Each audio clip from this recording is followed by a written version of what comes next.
correct interpretive legal methodology, seeking to ascertain the meaning of the words in context, perhaps informed by history. Once you've done your best to interpret it, I think you have to concede, and most originalists would concede, that sometimes that produces a determinate point, right? What's the meaning of 35 years of age? Oh, I know you can argue about what does 35 mean too, but some provisions have a determinate point, and some provisions really have sort of this box, okay?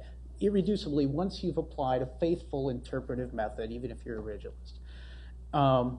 I don't think it's driven by an idea that judiciary should restrain itself in terms of any sort of like a policy preference, any sort of natural conservatism, as that the theory of judicial review as an inference from the text only gets you so far. It only gets you to the point that judges have a constitutional power to invalidate actions of legislative and executive bodies that are inconsistent with the rule in the text.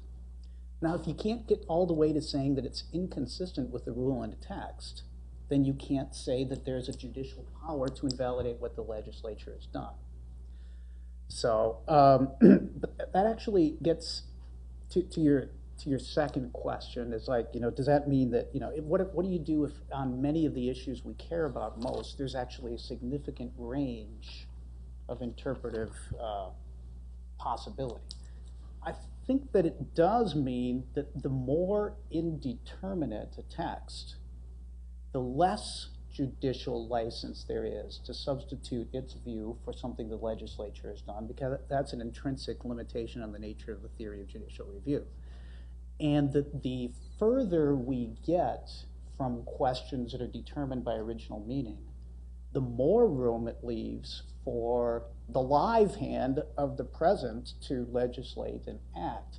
So I think that as a consequence, the more you can say that texts are indeterminate, the more functionally the default rule has to be that the branch that gets to do the construction, the application, will be the legislature or the executive.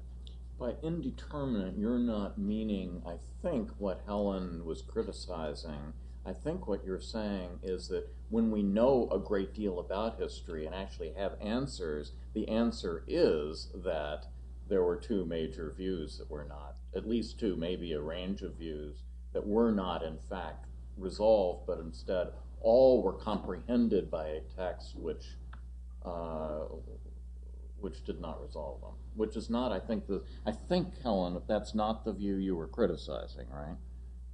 The idea that I was not criticizing the view that there are multiple possible